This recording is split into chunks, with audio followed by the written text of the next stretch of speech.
Hey, not too long ago we looked at Punisher number 50, just the regular series, but there was a second series running, Punisher War Journal. And I was digging through my books and found issue 50 of Punisher War Journal, so I figured why the hell not. The cover, this is, the book printed in January of 93. So, I'm trying to show it the lighting. You can see how the cover's got this raised I don't know what they call it. Is it embossed? Is that, or I don't know what the call is. It's kind of neat. I mean, it doesn't really add anything except some kind of visual interesting thing to the cover, which, you know, a lot of these gimmick covers of the day were doing that. The drawing is kind of fine. It's not my favorite. He's kind of gangly, and I don't know. I like the red skull on the ground under him and the little splatter effects on it. That's pretty awesome. But Punisher War Journal, just a second title. Punisher was just being a really popular badass character of the day, and so, you know, you can have more than one title. Why not, if it's selling and doing good? I don't know what the reason is for this front piece, this picture up in here. Don't know who the artist is, but man, is that awesome. Like, that looks amazing. And I've said this before, there's a reason why I could never be a colorist, because I would never think to color it like that. Just never in a million years. But it is awesome. As I look at it, it almost looks like there's like a spider on his head. Like, these are some weird spidery like things from his mouth coming down and the rest of his body. Anyway, awesome front piece right there. Over here on it says the cover is an artist named Steve Geiger. No idea who that is. Front piece, that thing we were just looking at, John Hinkleton. No idea who that is. But the first story in here, Unfriendly Skies, written by Chuck Dixon and Mark. Now, I've been saying it TEX area forever, but then on the last video, one of my viewers said that, God, if I remember, I'm going to mispronounce it, Tashira? I think, you know, if you guys watch this and say it in the comments again, because forever, as far as I've ever known anybody, because often he'll just sign it TEX, TEX, but then we all just look at it and just TEX area, but Tashira, I think that might be how you actually pronounce it, because somebody was saying they watched him on a YouTube video, and that's how he actually said it himself. So I'm learning something here. Either way, I'm just going to call him TEX, because that's what I've called him my entire life. Basic action adventure, like cheap 80s kind of, like an action movie kind of scenario going on in this book.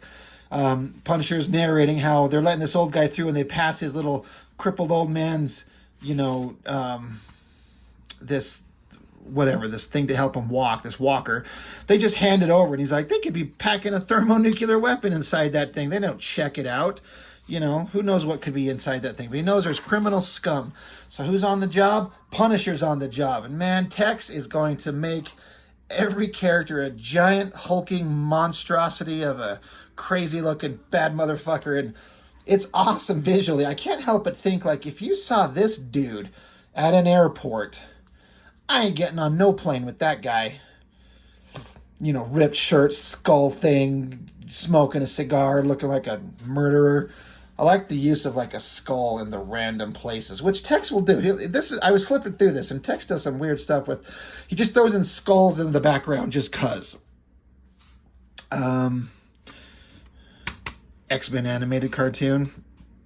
Man, that was a big deal back in the day. I rewatched that with much fondness, and I am anxiously, cautiously awaiting them bringing it back. On Disney, they're talking about, like, just supposed to be the same characters, same storyline, same cast as much as they can. I was told recently that the guy who did the voice of Cyclops, I think, died, which I didn't know about. But anyway, we'll see how that goes. But Punisher, on the job. Look at this great artwork. That great, awesome close-up of his face. It's like he can draw using, it's almost like he's referencing a real face or real shadows, or he just has drawn so much from real life, if he can pull this out of his head the way that, you know, most of the other artists would just sit down and draw a face. This feels like there's got some real world understanding of shadows and form to it. I also like how he's thinking back, and there's like a newspaper clipping, and it just kind of goes into this odd coloring while still continuing his face in it. Kind of neat. I guess this old guy's supposed to be some kind of terrorist, and he's going to track him down. So he's got to bail on his gun into a locker and see if he can't get onto the plane. Like I was saying, if I was at an airport with this guy. There's no way in hell I'd get on a plane with this dude. Not trying to sound like I'm profiling anybody, but good Lord. But love this face, and then love this shot. Punisher's, he's running. He's got to get out there. He's got to get on the plane. But then Tex just throws in this skull in the background. He must be just like, I miss drawing Ghost Rider. I learned to draw a skull really fucking good. So I'm just going to throw in a skull. And this is at least one of like 3 times you see a skull in the background. I guess I don't mind it. I mean, Punisher wears a skull. It's just an odd artistic thing that doesn't make no damn sense, but I actually really dig it. Whatever. So he's making his way through the airport, trying to find his way onto the plane, sneaking around. There's a conveyor belt getting the bags into the plane, and I guess he just runs up that and gets onto the plane and gets out his little handy-dandy little tools and is crawling around like John McClane in the ductwork of Die Hard. And I guess he's on the plane, and he was maybe there to pick up Micro, I think is what the story was. He was there to pick him up, but then he saw this other bad guy. He's like, well, Punisher's got to be on the job. So, you know, the bad guys are on the plane. Punisher's skulking around. Very basic story. The plane is very underbooked, so he's in a back seat in a place where he can just kind of be by himself. Fortunately for him, his plane is very underbooked. Plane takes off. Bad guys are yapping. Another great shot of Punisher there. And I really love this edge lighting. I wish it'd be interesting to see the original black and white artwork on this. I also kind of feel like, not necessarily in this panel, but through the rest of the book, that Tex is maybe rushing through it a little bit more than usual. I'm not saying that's a bad thing. It has a very kinetic, kind of chaotic vibe to it, to the line work, but it still works. You know, Tex was drawing in a way unlike anybody else, and I've said all the time about his art, is that his stuff seems to work better on a scarier horror kind of title, a kind of monstrous kind of vibe. And Punisher, especially the way he draws him, really works. Because this scuzzy-looking, stubble-having, angry-looking Punisher is very different than this kind of slick, clean version here. Both work, but I like this version of Tex that Tex is doing here. But it keeps cutting back to Micro, man. He's always waiting while Punisher's up here on the plane, and one of the scummy bad guys comes back to the back part of the plane where Punisher's waiting, grabs him. I love this shot of him choking him out.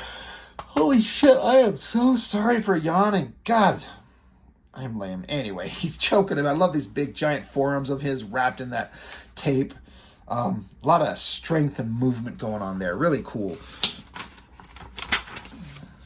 And then Tex could do some badass fight scenes. Slam the guy's head down, but then the bad guy elbows him in the guts and pulls a knife and stabs him.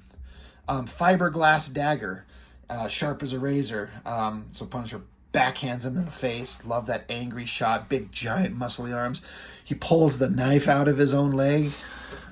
God, this is really hard to decipher what the hell I'm looking at. I mean, I see his arm. Okay, I get it. That's his arm, his chest, and then his leg that he's pulling it out of. Bad guy comes at him. Great fight scene where he like grabs him, flips him around, and stabs the knife into his own neck. Awesome. Some pretty cool fight scenes. A lot of awesome motion and movement. And you piss off I mean, I don't know for how long the Punisher had like a long ponytail. I mean, it's unnecessary, but there it is. Anyway, Micro is still waiting. Punisher's bandaging up his shit. There's another random skull in the background. You just might think it's like the actual spirit of vengeance himself, Ghost Rider, just observing from a distance. Like, there's a storyline. To have Ghost Rider as like a spirit god watching some vigilantes to see if they're worthy of the mantle of spirit of vengeance or something like that. I don't know. I should write a Ghost Rider book. I like the look of pain, like he's, you know, he got stabbed. He's hurting. You know, very Die Hard, right? That was the whole thing about Bruce Willis as John McClane in Die Hard, where unlike a lot of the other action stars like Stallone and Schwarzenegger and Seagal, things like that, you very rarely saw the hero get hurt in a way that it felt really, really believable. Like when he had his feet cut up running over that glass and he's walking around, blood's dripping everywhere, and he's literally just yapping and, you know, just crying in pain. Like, you're kind of seeing a little bit of that here, and he portrays it artistically really good. I like it a lot.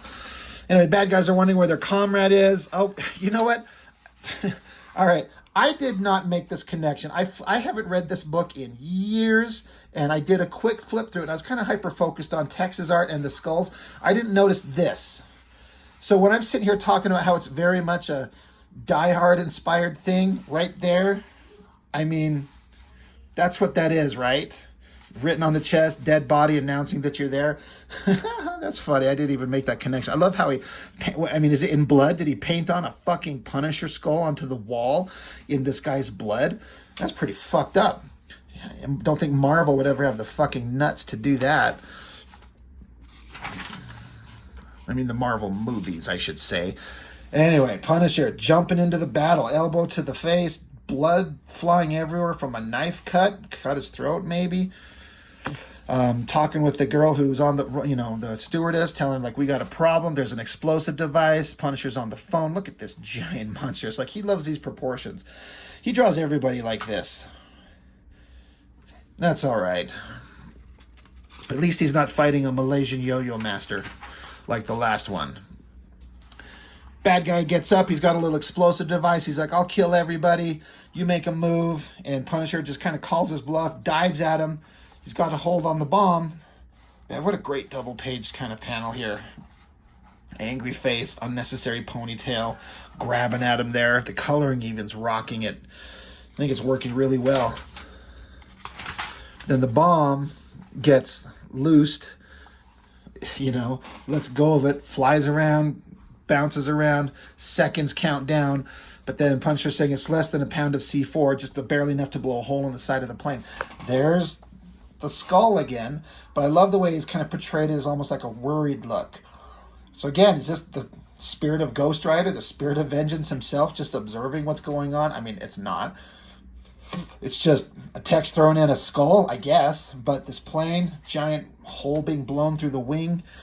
And you would think that would take a plane down, but not necessarily. I mean, I remember back as a kid in the 80s, there was a whole thing about one of these planes, like just behind the cockpit, like a whole big giant chunk of the roof just ripped off the plane, and one of the stewardesses got sucked out, but the plane was still able to land, and everyone except that stewardess lived. So these planes can take some damage, like the depressurization, blowing in the wind. They're all kind of holding on. Some people get blown out. Not the Punisher, though, because he's awesome. They're all happy. They can tell that they probably saved their lives. And then he shows up on scene. Somehow the Punisher got out of the plane and away from the cops, and he's got this grumpy look on his face. And it's like, geez, what happened to you? And he's like, jet lag. Great expression on that face. Man, his face is the folds in the nose and the mouth. And look at this very, rough, sketchy line work. It's so crazy, but it works. It works. And that's the end of the story.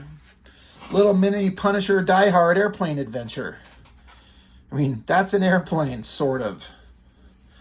Kind of funny. There's no tail rudder. Anyway. Fun. Never cared for this pinup.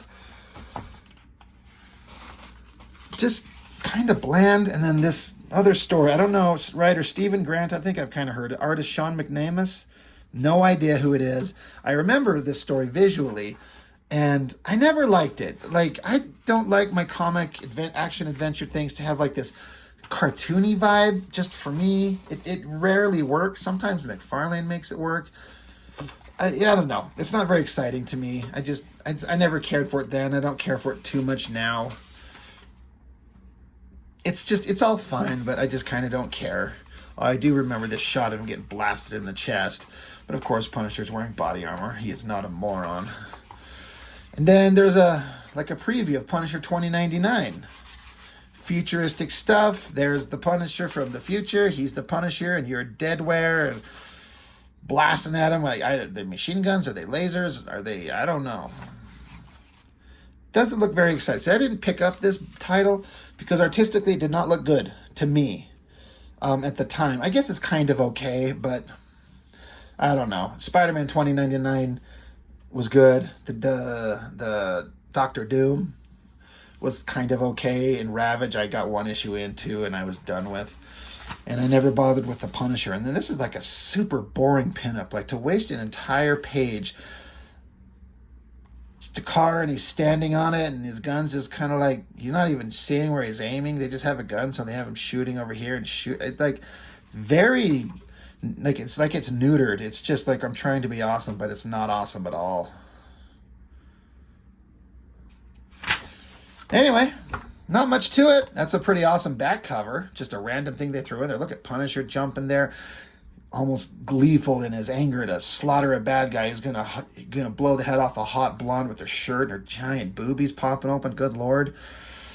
We know how to sell a comic. Violent Punisher guys and hot and almost naked girls and bad guys with guns and stuff. Like, it's pretty awesome. That should be the cover. You know what? Fuck this thing. I like the Red Skull on the ground. That's a better cover by far. I bet TEX did this and for some reason they overrode him or something like that.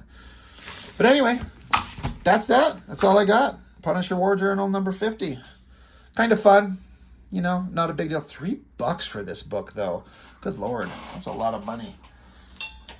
I mean, I guess it's kind of oversized, and you're paying for this, what? For this raised cover bullshit? Like, it doesn't add anything. Anyway, it was fun, so just thought we'd look it over. So that's all for now. Thanks for joining me. See you next time.